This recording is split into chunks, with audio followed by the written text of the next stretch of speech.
Okay. Right. Apa dah?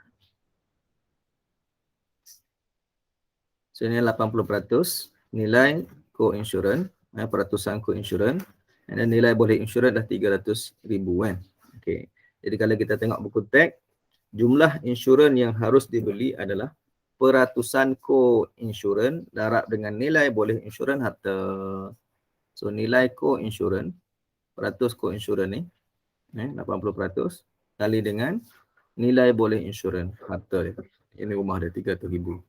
Maka jumlah insurans yang harus dibeli oleh Encik Hussein ialah, Encik Hussein adalah 80%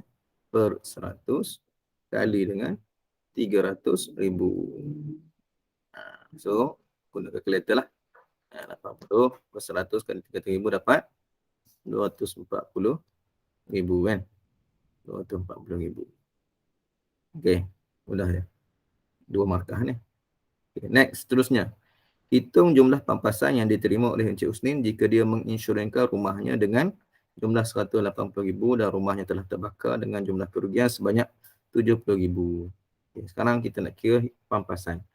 Dekat muka surat 87 juga, yang bawah tu ada nombor 2. Jika nilai yang diinsurans ialah kurang daripada jumlah insurans yang harus dibeli. Sebab yang dia beli 180,000 sahaja. Sedangkan yang harus dibeli ialah 240,000. Jadi nilai insurans dia kurang daripada yang harus dibeli. Jadi kita guna calculation nombor 2 tu. Muka surat 87 nombor 2, iaitu jumlah insurans yang telah dibeli bahagi dengan jumlah insurans yang harus dibeli kali dengan jumlah kerugian tolak dengan deductible. Deductible. Jadi macam mana? Jumlah insurans yang telah dibeli ialah 180,000. 180,000. Bahagi dengan yang harus dibeli ni 240,000 ni. 240,000. Kali dengan berapa? Jumlah kerugian. Jumlah kerugian dia 70,000. 70,000. Kemudian tolak dengan deductible. Deductible dia 4,000. 4,000. Jadi berapa ringgit? Tekan calculator lah. Tekan calculator. Berapa tadi dapat? 48,500. Okey. So, jumlah pampasan yang dia akan terima ialah sebanyak 48,500. Yang lain tu, baki tu atas tanggungan sendirilah. Sebab dia the insured kurang daripada yang sepatutnya kan. Okey. Ada soalan nak tanya? Soalan nombor 9. Ada? Jelas? Faham semua?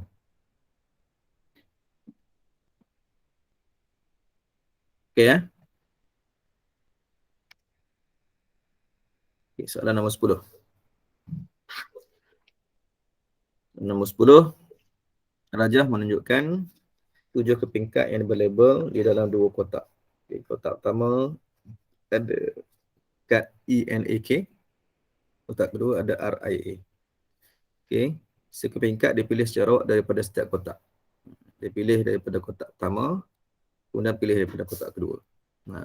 Kan? Okay, jadi dia tak bersandar lah ni.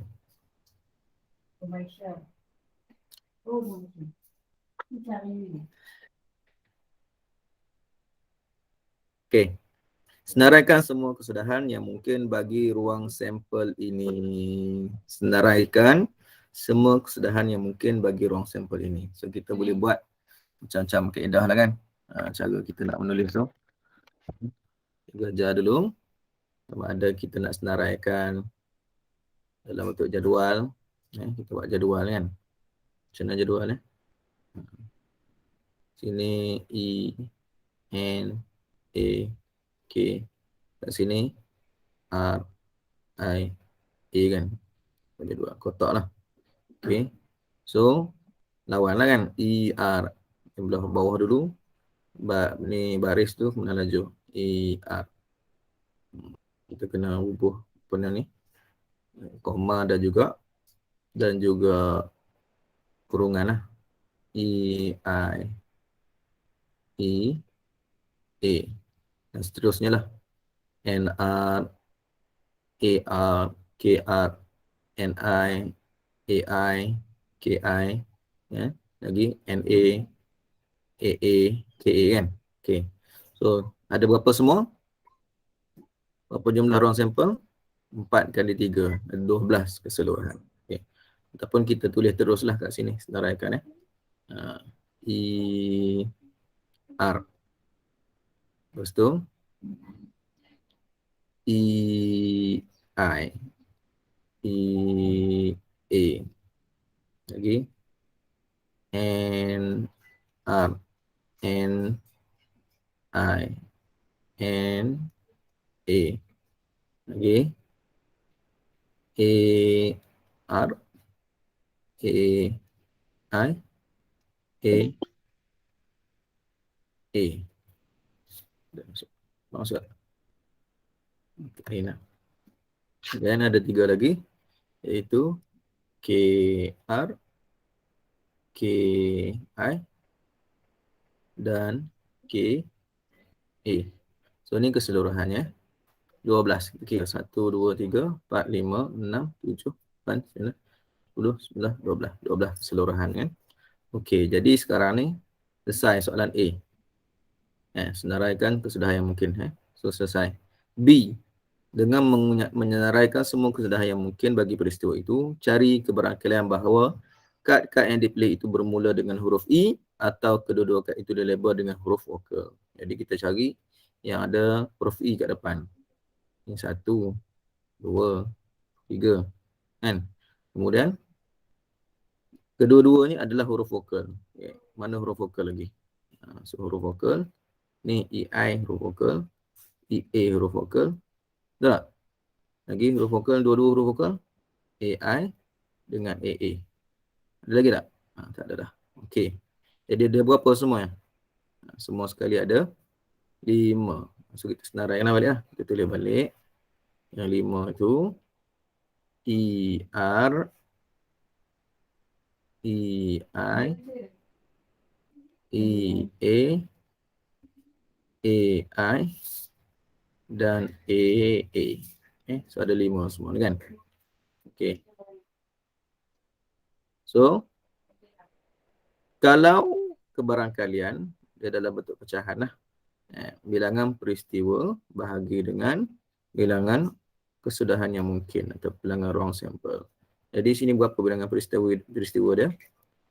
Kita kira 1, 2, 3, 4, 5, ada 5 kan? 5 bahagi dengan keseluruhan tadi ada berapa? 12. Bagi 12. Jadi inilah kebarangkalian dia. 5/12. Selesai. Boleh kecil? Tak boleh kecil dah. Kalau boleh kecil, kita kecilkan. Tak kecil pun tak apa. Untuk soalan kebarangkalian ni, kalau tak kecil pun tak apa. Walaupun pecahan, biasanya dalam bentuk termudah kan. Tapi kalau dalam soalan kebarangkalian, kita tak kecilkan, tidak masalah. Jawapan masih boleh diterima.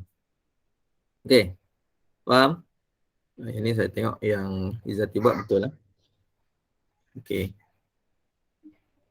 Boleh teruskan? Right. So kita tengok soalan nombor 11 pula. Dia kata apa? Rajah 4 ialah histogram menunjukkan masa dalam minit yang diambil oleh sekumpulan tukang masak.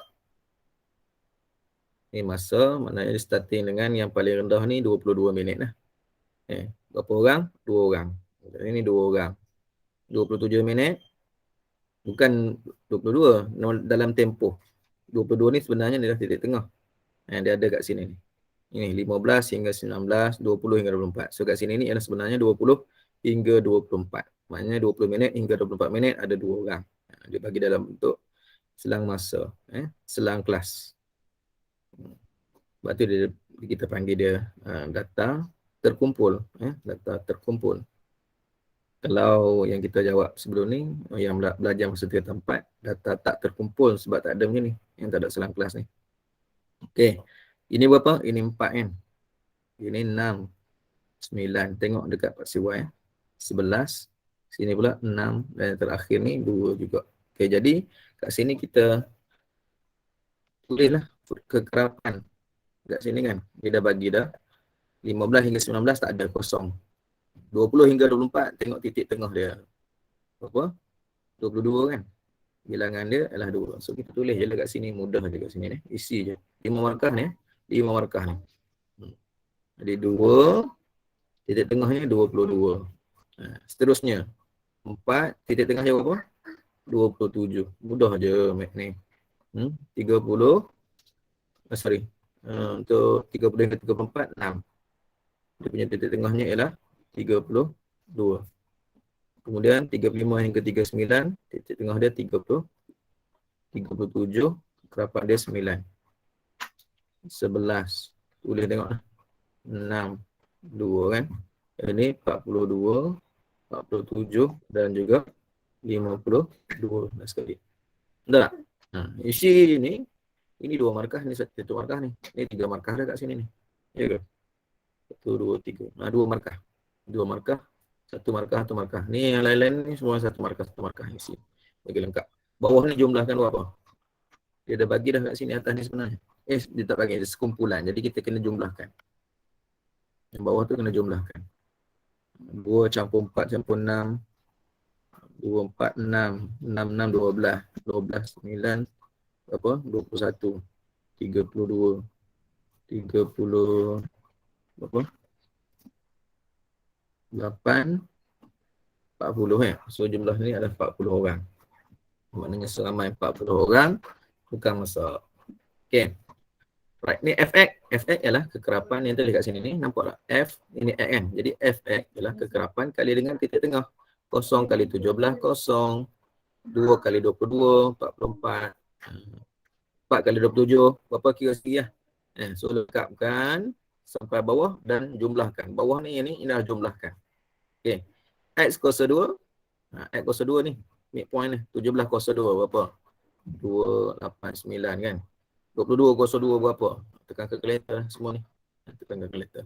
Berapa? Semua sekali. Kemudian Fx kuasa 2 maknanya kekerapan ni Fx darab dengan X kuasa 2 pula. 0 kali 289. 0. Lepas tu 22 kuasa 2 apa? Kalkulator.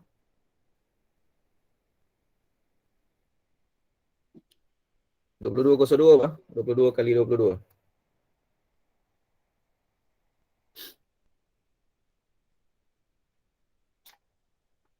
484. Nombor kereta saya. 484 kan. Kali pula dengan 2.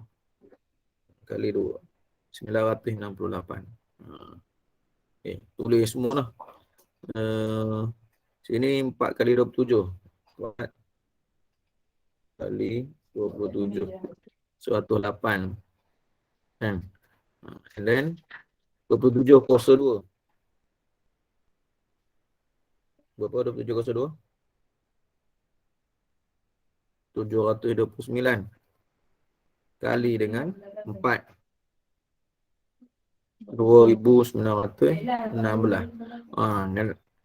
So buat semualah buat semua. Saya Zati dah buat dah. Zati dah saya tengok dia buat dah. Jadi insya-Allah nanti dapatlah jawab akhir sekali, jumlahkan dia. Okey.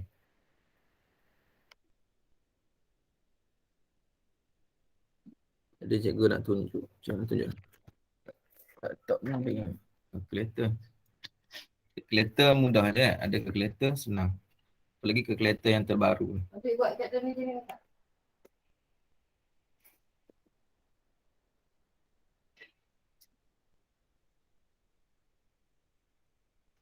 Cikgu nak join guna laptop saat. Nak guna handset saat. Jangan tunjuk.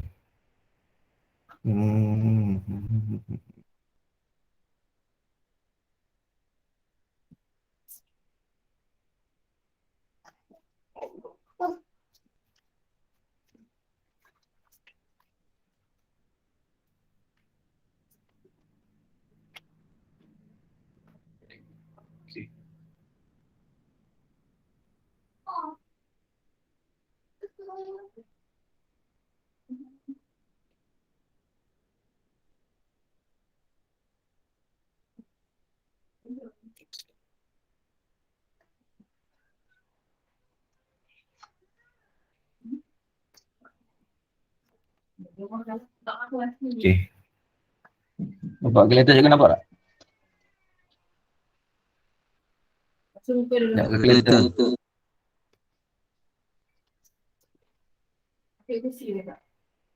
Dekat akaun satu lagi. Nampak tak nampak? Nampak. Okey. So, dalam yang ni, kalau guna kalkulator ni kita boleh buat satu cara yang cepat. Statistik. Okey. Okey, kita ada X, dah ada frekuensi. So X tu Tak adalah, nampak tak? tak nampak kecil sangat. Bukan kalkulator tak nampak. Kalkulator tak nampak. Dekat akaun satu lagi. Dekat ada dua cikgu kan? Ada tiga cikgu. Satu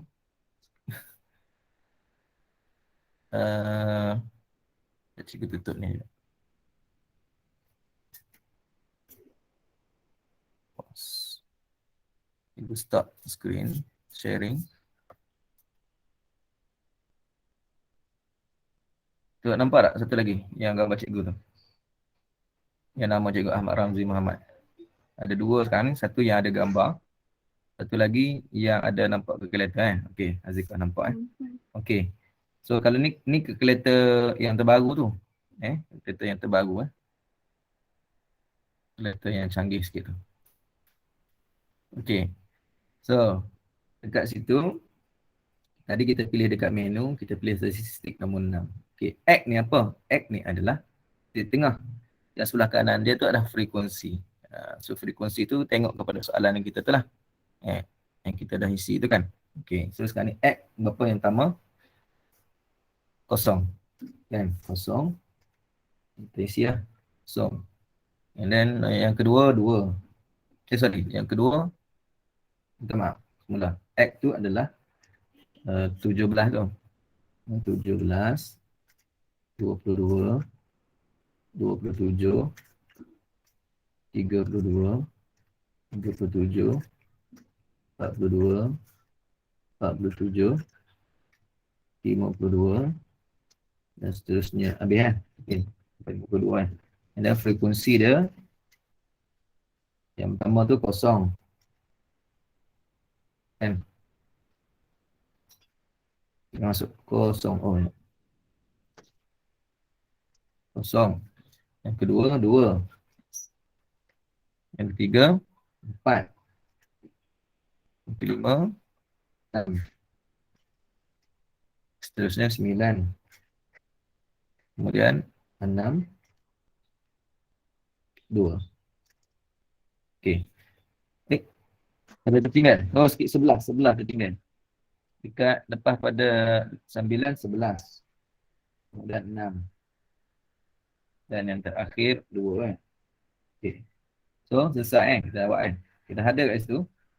Kat sini ni untuk kalkulator yang baru ni kita tekan je option ni.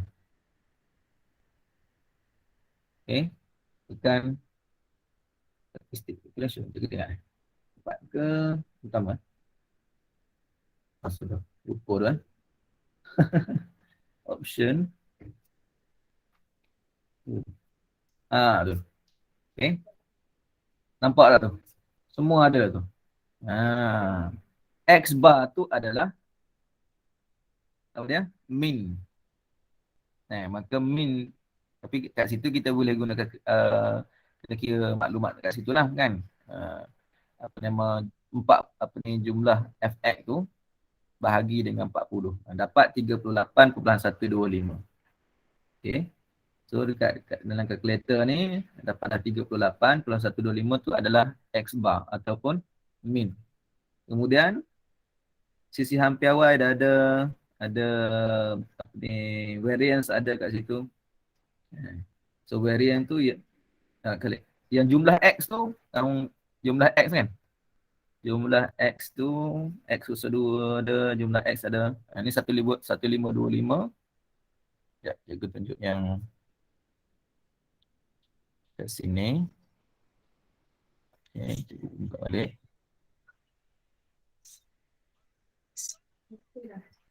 Okey. So kalau berdasarkan kepada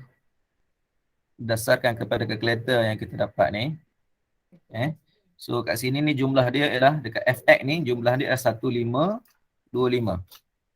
1525. Saya ingat. Sekejap, sekejap. Okey. 1525 1525 dan dekat fx kuasa 2 tu kat sini dekat kalkulator ni yang jumlah x besar kuasa 2 tu 60,415. Ni kalau kamu semua kira semualah. Awak darab semua kemudian jumlahkan dia. Ini dapat 1525 60415. Okey. Kemudian bila kita buat tu kita nak cari apa? Sisihan piawai kan soalan dia. Hitung sisihan piawai kan. Ya, sebelum tu lagi. Sebelum tu soalan dia ialah soalan B apa soalan B? Min. Min ialah jumlah fx bahagi dengan jumlah apa? Jumlah f. So kat sini jumlah fx 1525 bahagi dengan 40. Jadi dekat kalkulator ni kita dah dapat 38.125. Okey. Jadi kalau masa ni boleh point tak? Boleh kan? Boleh point. So kita terima 3 point. 3 titik perpuluhan tu buat masa kan. Kalau duit kena tukar kepada 2 perpuluhan lah. Jadi 38.125 minit. Apa ni min dia. Okey. Yang kedua, soalan yang C tu. Soalan C, sisihan piawai. Sisihan piawai ialah kalau ikut rumus sisihan piawai ni ialah punca kuasa 2 jumlah fx kuasa 2 bahagi dengan n tolak dengan min kuasa 2 So kat sini kita dapatlah fx kuasa 2 ni 60415 bahagi dengan 40 n kan. Tolak dengan min kita dapat kat atas ni 38.125 kuasa 2. And then jawapannya ialah tengok pada kalkulator cikgu ni min dia sisihan piawai ialah 7.5405155566. Tapi kita kecil kita bundarkanlah. Jadi 7.54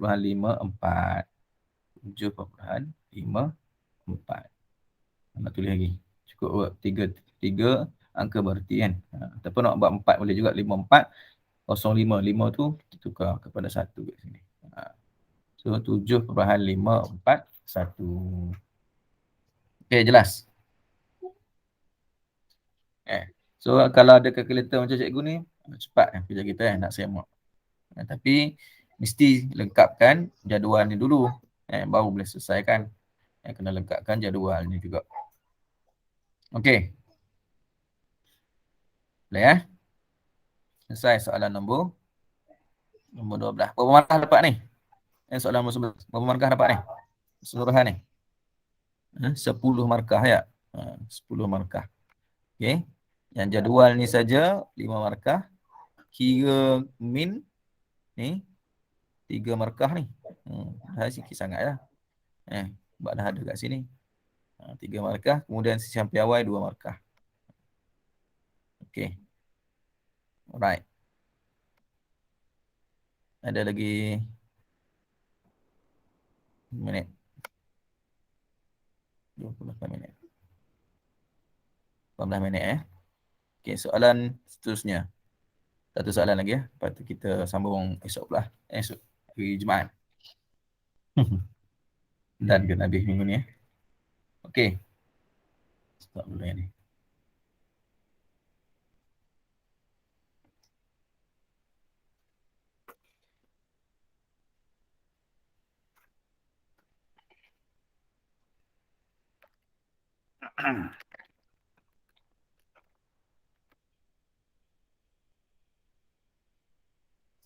Okey, soalan nombor 12.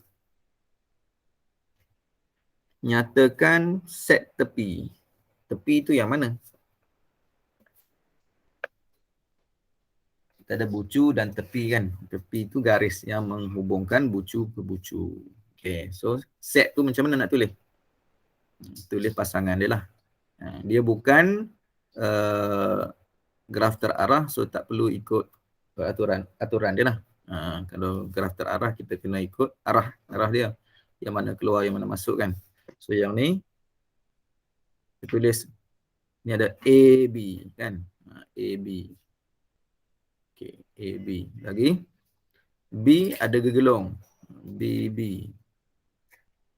Lepas tu BC. AC. Lagi CD. Nak tulis DC pun boleh, CD pun boleh. Sebab apa? Sebab dia bukan graf terarah. Kemudian ada AD. AD ada berbilang tepi. Jadi AD ada 2. AD. Jadi semua sekali ada berapa ni? 1, 2, 3, 4, 5, 6, 7. 7 bilangan tepi. Ada 7 bilangan tepi. Betul tak?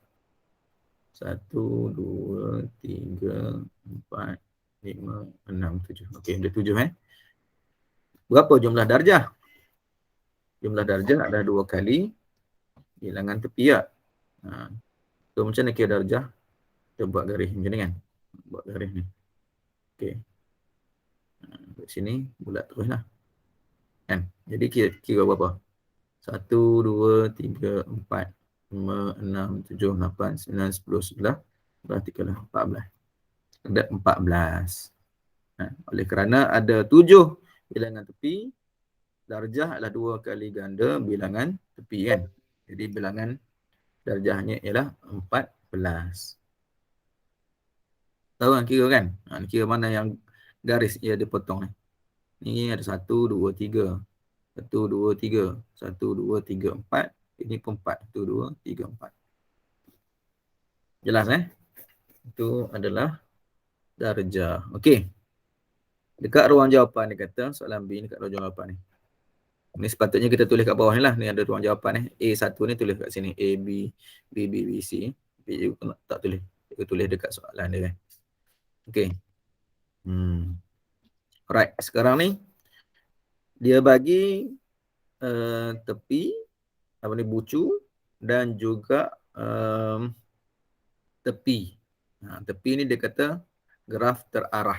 Maknanya kita kena ikut peraturan dia lah. Graf terarah. So kita tengok QR. Maknanya daripada Q pergi ke R. Mudah je. So terus buat garisan and then buat anak panah.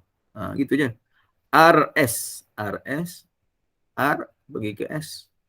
Kan? Cantiknya kalau guna pembaris lah. Eloknya guna pembaris. SS. SS bermaksud apa? Keluar dari S, masuk ke S balik. Maknanya dia adalah gelung. Buat bulat. And then buat anak panah. Tak kira. Kok mana pun tak apa. Sebab dia masuk dan keluar pada tepi yang sama, pada bucu yang sama. Okay, next seterusnya SP. SP. S pergi ke P. Buat anak panah. Masuk ke P. Keluar S, masuk ke P. Kemudian SQ. SQ mana SQ? No, SQ. Dah jadi dah. Itu dah. SQ. Kemudian apa lagi? SU. Macam mana SU? Di situ pula. Kemudian kena guna pembaris lah, cantik Lagi TS. Daripada T bagi ke S. Panah. Kemudian T ke U. T ke U. Kemudian satu lagi U dekat U ada gelung. Kemudian buatlah nak panah ke mana pun tak apa. Masuk ke atas, turun bawah. Sama je. So itulah. Betul cukup lah. 1, 2, 3, 4, 5, 6, 7, 8, 9. Ada 9. Kira lah.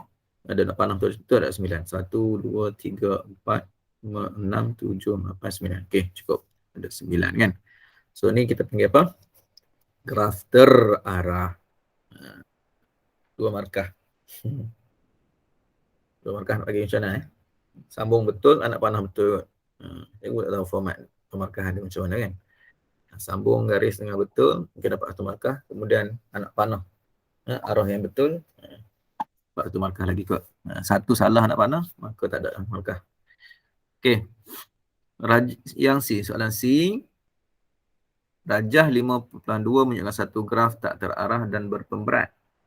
Okey. Lukis satu pokok dengan jumlah pemberat minimum. Ini cikgu dah bincang dah. Itu kan. Ada berapa tepi kat sini? Ada berapa bucu tadi? Bucu dulu. Kita kira bucu. 1, 2, 3, 4, 5. Ada 5 bucu kan? Ada V ada 5. NV. Jadi kalau apa ni pokok dia punya ni kurang 1. Pokok dia punya tepi mesti kurang 1. And tepi dia, H dia mesti 5 tolak 1 lah. 4 sahaja. So kat sini ada berapa? 1, 2, 3, 4, 5, 6. Ada 6 kan? Ada 6. So kita kena buang 2. Buang yang mana? Buang yang banyak lah, yang besar lah. So yang besar kat sini, ni dengan ni kan. So kita buang yang tu. Akhirnya kita lukis. N, M, K, J. Dan ni M pergi ke L. Dah selesai. Dah jadi pokok lah. N, M, L, K, J. Okay, buat bulat. Bucu tu kan bulat dia. Okay. Right. Lepas tu, bolehlah berapa dia punya jumlah dia kan. Pemberat. Berapa jumlah pemberat. Kita kira tambah lah. 15 tambah 16 tambah 18 tambah 12. 30.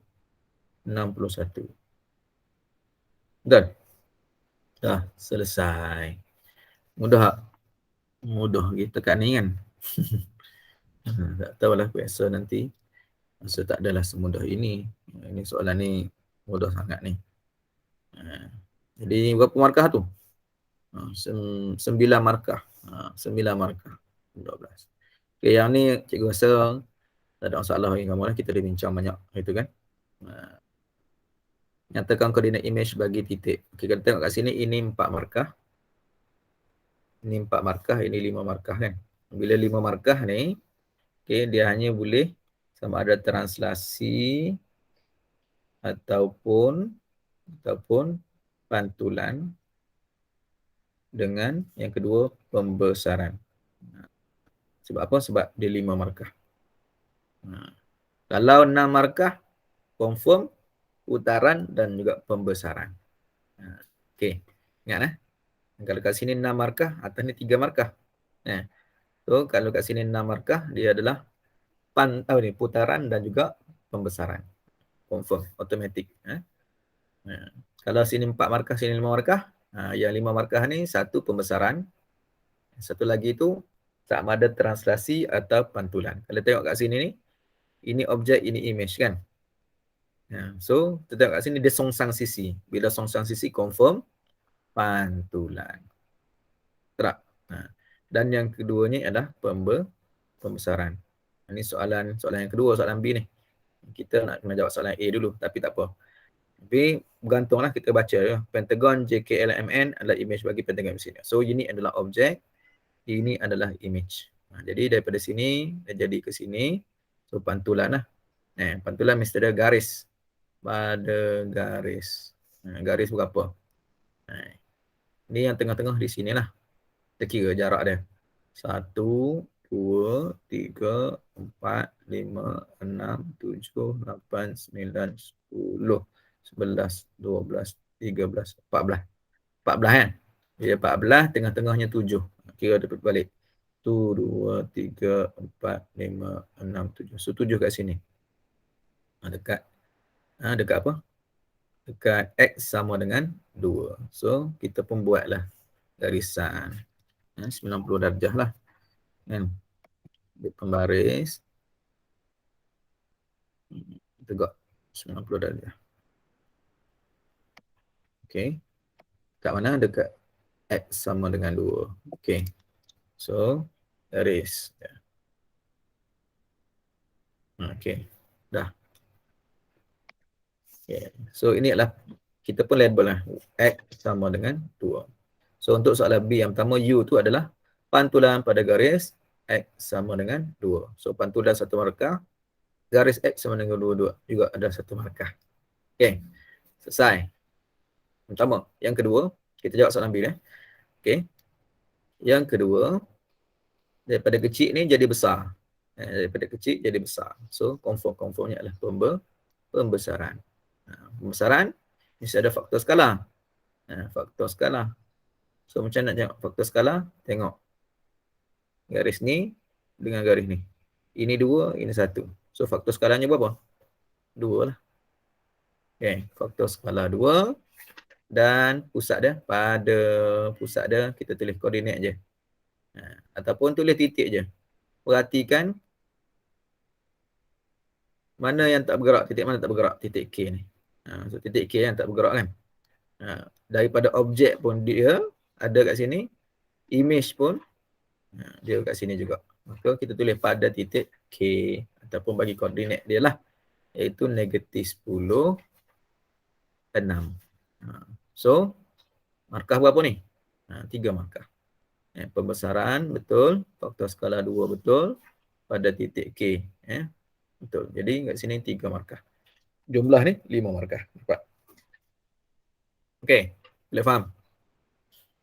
Itu untuk soalan B. Soalan A, kita tengoklah titik mana dia. Nyatakan koordinat image bagi titik J. Dia nak titik J. Okay, apa koordinat titik J? Titik J ni koordinatnya ialah 02. 02. Titik J koordinatnya 02. Okey, dia kata translasi 5 negatif 2. So kita kena gerakkan titik J ni 5 negatif 2. Tapi 2 kali. Mana 5, 5, negatif 2, negatif 2. Jadi ke mana? 5 ke mana? Ke kanan.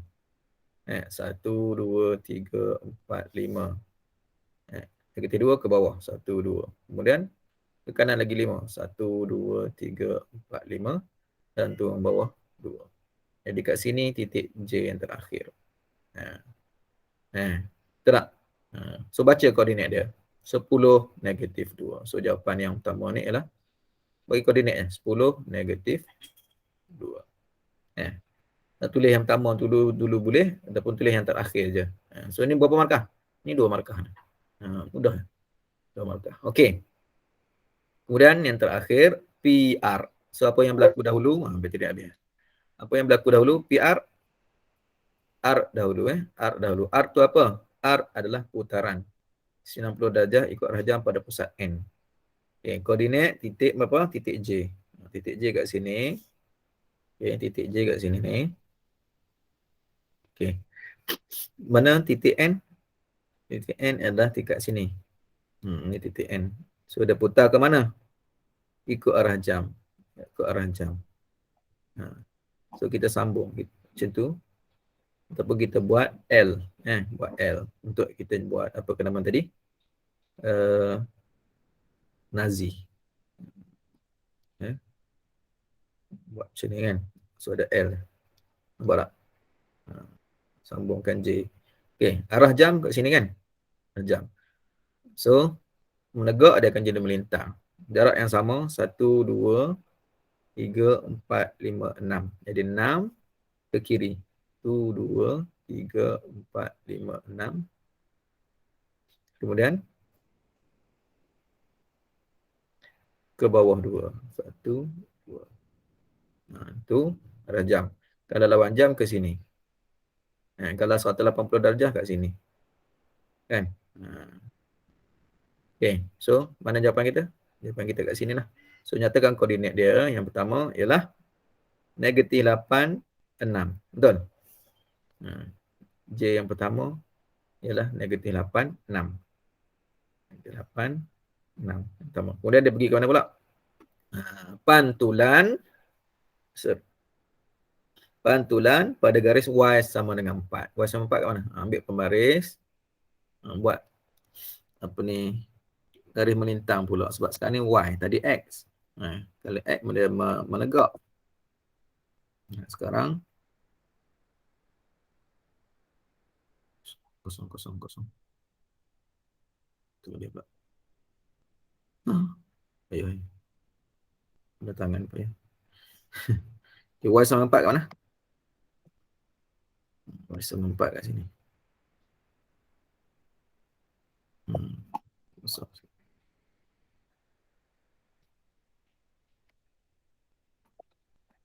Okay, Y sama 4 kat situ kan. So, kita buat garisan. Okay. So, mana titik yang kedua? Ya. So, ini titik pertama. 1, 2. Image yang kedua ialah 1, 2. Kat sini. Kat sini. Kat situ pula. So, baca koordinatnya. -8, 2. So, jawapan yang terakhir kita ialah -8, 2. Okay.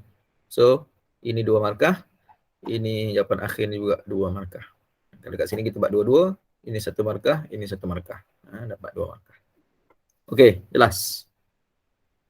Jelas Okay, dah habis masa dah kita ni. Jadi, tinggal lagi beberapa soalan. Untuk bahagian B ada lagi 2 soalan. Ada 3 soalan. Kita dah bincang berapa soalan? 1, 2, 3. Dah bincang 3 soalan. Lagi 2 soalan lah, betul lah. Lagi 2 soalan. Bahagian B. Soalan nombor 14 ni soalan luas sektor. Soalan 15 adalah graf fungsi. Okay.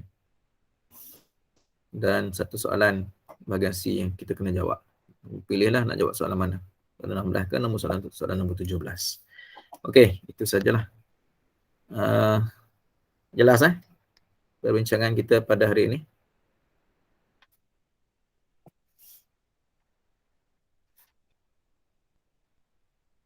Ada soalan nak tanya?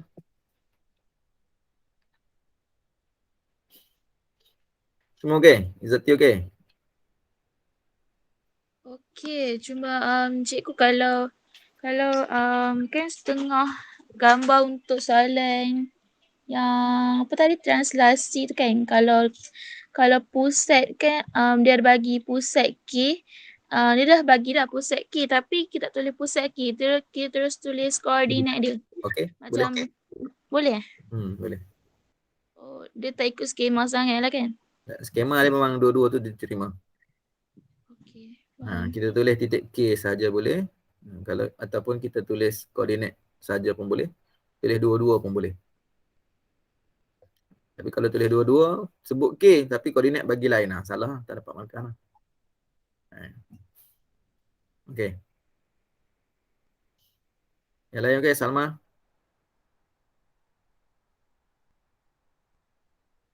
Aziz? Aziz okey?